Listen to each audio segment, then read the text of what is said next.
ये राजू दास जो है ये संत का भेष तो बनाया है, लेकिन ये विचार से, व्यवहार से, वाणी से, किसी दृष्टिकोण से जो है ये संत नहीं है। कल इसने श्रद्धेय नेताजी के खिलाफ टिप्पणी करके इस बात की तस्दीक कर दी कि हम मानसिक रूप से दिवालिया है, और हम सभी समाजवादी या दलित पिछड़े समाज के लोग जितनी जल्दी ये समझ लें, इन ढोंगी, पाखंडी, आडंबरी भिखारियों को भिक्षा देना पहले बात बंद कर दें।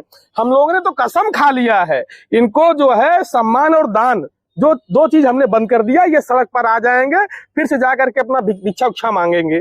जैसे भिखारियों का औकात में लाने का सबसे सही तरीका यही है, इनको दान और सम्मान बंद होना चाहिए। ये उसी तरह के व्यक्ति है, इसके पहले ये लात जूता खा चुका है।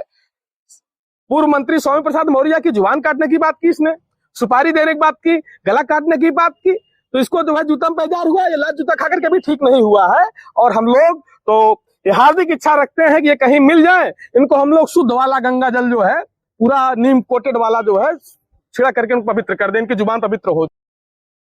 साथियों नमस्कार, इस वक्त हमारे साथ मौजूद हैं हिंदुस्तान सोशलिस्ट रिपब्लिकन आर्मी के राष्ट्रीय अध्यक्ष कुलदीप यादव सर।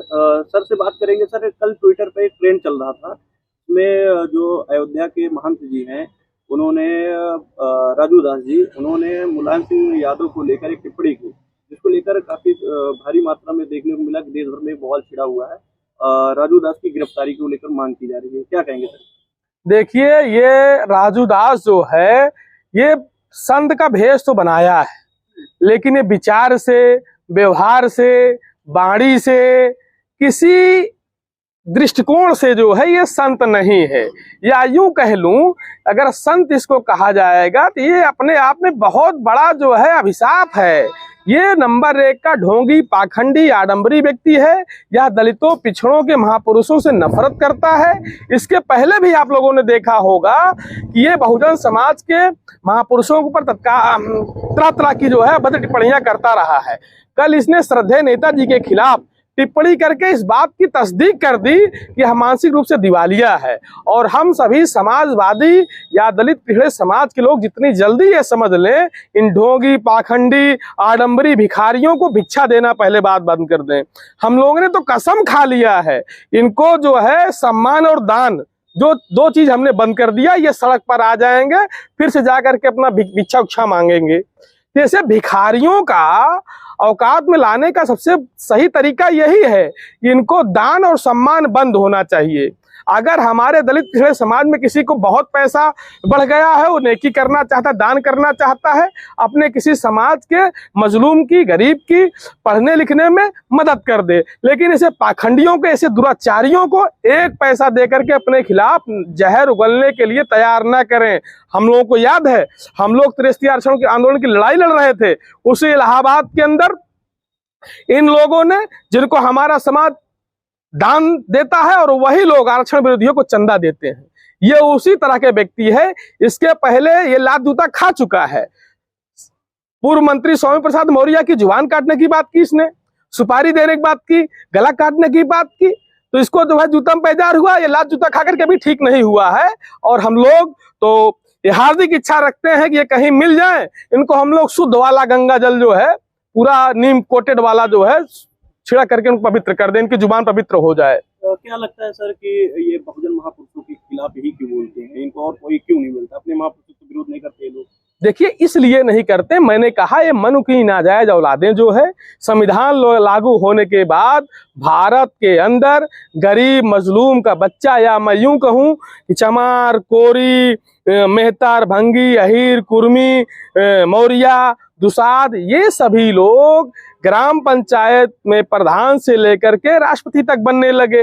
ये जो है ब्लॉक प्रमुख बनने लगे, जिला पंचायत अध्यक्ष बनने लगे, विधायक बनने लगे, सांसद बनने लगे, संवैधानिक पदों पर ये पदासीन होने लगे। इनको ये बात खटक रही है, इनकी आंखों में ये बात चुभ रही है, इसीलिए संविधान को कोसते हैं, संविधान निर्माता बाबा भीमराव अंबेडकर को कोसते हैं। इसीलिए बहुजन महापुरुषों के खिलाफ, चूंकि इन्हीं महापुरुषों की देन रही कि हम आप जैसे लोग शिक्षित हुए, आज तमाम अधिवक्ता हैं, जज हैं, प्रोफेसर हैं, तमाम पदों को सुशोभित कर रहे हैं। ये नहीं चाहते, हमको आपको कुर्सी पर बैठना नहीं देखना चाहते हैं। इनकी सोच में बताइए, हमारे भीख पर पलने वाले लोग, हमारे दान पर पलने वाले लोगों की सोच हमारे महापुरुषों के प्रति ऐसी है। अभी गृह मंत्री अमित शाह जी कहते हैं कि अम्बेडकर अम्बेडकर अम्बेडकर जितना नाम लेते हो, जब भगवान का नाम लेते तो आप स्वर्ग की प्राप्त हो जाती है। तो ये बहुजन महापुरुषों पे ही बारे में ऐसी बातें क्यों की जाती है? देखिए, मैंने पुनः कहा, बाबा भीमराव अम्बेडकर साहब ने, आपको विदित हो कि हिंदू धर्म का उन्होंने परित्याग करके जो है बौद्ध धर्म अपनाया। क्यों अपनाया? हिंदू धर्म में जो कुरीतियां शामिल थी, अमित शाह भी उसी मुहिम का हिस्सा है। वो ढोंग, आडंबर, पाखंड को खत्म करके बाबा साहब ने संविधान को लागू किया। सारे भारत में एक नागरिक एक तरह से रहें, किसी भी सार्वजनिक स्थान पर जा सकते हैं, किसी भी पद पर काबिज हो सकते हैं। आपको विदित हो, साफ पानी पीने का अधिकार नहीं था, तालाब का पानी, जहां जानवर और कुत्ते बिल्ली पानी पीते हैं, वहां भी दलित समाज लोगों को पानी पीने का अधिकार नहीं था। बाबा साहब की संविधान की बदौलत उनको जो है राष्ट्रपति प्रधानमंत्री बनने का जो है मौका मिला, तो उनसे नफरत नहीं करेंगे तो क्या करेंगे ये? अभी आपने सोशल मीडिया में पोस्ट डाला जिसमें पेपर की कटिंग डाली है, अपने हिंदू राष्ट्र का एक उदाहरण लोगों को झलक दिखाया, क्या कहें? देखिए, ये हिंदू राष्ट्र का उदाहरण इसलिए मैं कह रहा हूं, भारत का हिंदू राष्ट्र कैसा होगा उसकी वानगी भर है। आयुष जो लड़का जो अपने आप को हिंदू समझता था, उसकी महज बर्बर तरीके से इसलिए पिटाई की गई कि वह दलित समाज से आता है। वह मंदिर में दर्शन करने चला गया, उस इतना बड़ा अपराध हो गया, उसको उल्टा करके उसको बताइए, उसको इतना मारे हैं पीठ पर, और उसके जो है नितम वगैरह में आप देखिए, पूरा जो है लाठी से और लोहे की राड से मारे हैं बच्चे को। फिर भी तो ओबीसी एसटी के बच्चे लगे हुए हैं। यही समझने की जरूरत है। ये दलित पिछड़े समाज के लोगों को मंदिर नहीं जाने की जरूरत है, इनको विश्वविद्यालय जाने की जरूरत है, इनको कोर्ट कचहरी जाने की जरूरत है। आज आप देखिए, पहले जिनका ये शोषण कर लेते थे, जब भारत में आईपीसी नहीं लागू थी, 1860 में लागू हुई भारतीय दंड संहिता, तो उसके पहले ये किसी को गोली मार दें, किसी का गला काट दें, किसी को सूली पर चढ़ा दें, कोई कार्रवाई नहीं होती थी। बाबा साहब का जब से संविधान लागू हुआ, इंडियन पेनल कोड लागू हुआ, सीआरपीसी लागू हुई, आज बीएनएस लागू हुआ, तब जो है इनको सजा मिलने लगी, इनके शोषण पर लगाम लगा। आप लोग ऐसी बातें बोलते हैं तो लोग कहते हैं धर्मद्रोही है, आप लोग ये धार्मिक कट्टरता फैला रहे हैं। ये धार्मिक कट्टरता हम फैला रहे हैं? हम तो सभी धर्मों का आदर करते हैं। हम धार्मिक रूप से जो कट्टर हैं, जो मानसिक रूप से बीमार हैं, जो धार्मिक उन्माद फैलाना चाहते हैं, हम लोग उनके खिलाफ बोलते हैं। आप सही बात करिए, ये उन्मादी लोग धार्मिक रूप से उन्माद फैला करके बहुजन जो तबका है उसको मुख्य लड़ाई के रास्ते से भटकाना चाहते हैं कि आप विश्वविद्यालय न जाओ, आप बाबा साहब के विचार पर मत चलो, आप मानवर काशीराम के दिखाए हुए रास्ते पर न चलो, श्रद्धेय नेताजी के दिखाए हुए रास्ते पर न चलो, नहीं तो आप इस देश के हुक्मरान बन जाओगे। ये तो चाहते हैं हरवाही चरवाही करें, ये चाहते हैं।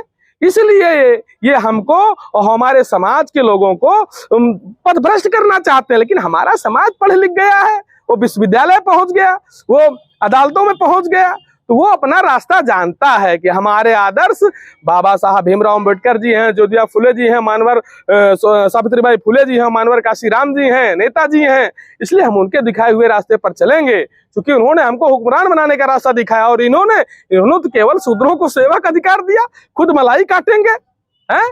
गाय जब जीवित रहेगी तो उसका दूध दही ये खाएंगे, और मर जाएगी तो कहेंगे जो आप ले जाओ चमत्कार को। बताइए, अब सरकार ने कहा काम करो, इसका दूध दही तुम खाए हो, तुम ले जाकर को इसको मर गई तुम यूज करो, तो अब दिमाग इनका दिमाग ठिकाने आ गया। तो कहने का अनुसार ये पाखंडी लोग, आपने देखा नहीं, तिरुपति बालाजी का लड्डू आया था गाय चर्बी वाला, खूब पूरे जो है, अब मैं तो अयोध्या कल था, वहां लगा था तिरुपति बालाजी का प्रसाद मिलता है, यानी अयोध्या के साधु संतों ने भी खूब प्रसाद खाया वो चर्बी वाला। और उसके बाद याद आया जो है कि वो तो गाय चर्बी बन रहा है। ये महाभ्रष्ट लोग हैं, केवल धर्म इनका धंधा है। आप स्पष्ट जान लीजिए, धर्म नहीं धंधा है इनका, और उस धंधे को हम जैसे लोग बंद करवा कर रहेंगे। क्या संदेश देंगे तमाम एससी ओबीसी लोग जो अभी भी इसी गुमान में जी रहे हैं कि उनका हिंदू राष्ट्र में उनका अच्छा दिन होने वाला है? हम आपको बताना चाहते हैं, इस सूबे के उत्तर प्रदेश भारत का सबसे बड़ा सूबा है, सबसे बड़ा प्रदेश है। यहाँ के मुख्यमंत्री सुश्री मायावती जी रही, अखिलेश यादव जी रहे, श्रद्धेय नेताजी रहे, उनके साथ इतना बड़ा दुर्व्यवहार हुआ। जब अखिलेश जी ने वो 5 कालिदास आवास को खाली किया तो एक पंडा जो है, एक मठाधीश जो है इस प्रदेश का मुखिया बनता है और वो एक गिरोह का सरगना होने के नाते, और उस व्यक्ति ने उस 5 कालिदास आवास को गोमूत्र से, गंगा जल से, गाय को गोबर से, यानी पंचगव्य से उसको धुलने का काम किया है। उसने दिखा दिया कि ये शूद्र जब जो है कुर्सी पर रहेगा, आवास पर रहेगा तो अब अपवित्र हो गई है। इससे साबित होता है दलित पिछड़े समाज के लोगों पर कितनी नफरत भरी है। यदि हमारे समाज का वो व्यक्ति जो इस प्रदेश का नेतृत्व किया हो, मुख्यमंत्री रहा हो, उसके प्रति इतनी घृणित सोच है तो हमारे आपके प्रति कैसी घृणित सोच होगी। मैं यही कहना चाहता हूं, इनको दान, मतदान और सम्मान पूरी तरीके से प्रतिबंध होना चाहिए। अगर हमारे नौजवान साथियों ने ये कदम नहीं उठाया तो आने वाले समय में अगर ये हमारे महापुरुषों को गाली दे सकते हैं, अगर उनको जो है ये आप शब्द बोल सकते हैं, तो हमारी आपकी कोई बिसात नहीं है। हमारे आपके माँ बाप खिलाफ, हमारे आपके खिलाफ, हमारे आने वाली पीढ़ियों को इनको गाली देने का, उनको अपशब्द कहने का इनको अधिकार मिल जाएगा। इनको तत्काल प्रभाव से आप 1 पैसा का ना दान दीजिए, ना सम्मान दीजिए, ना मतदान दीजिए। तीनों पर जो है प्रतिबंध पूर्ण रूप से जो है आप बहिष्कार कीजिए इनका। धन्यवाद।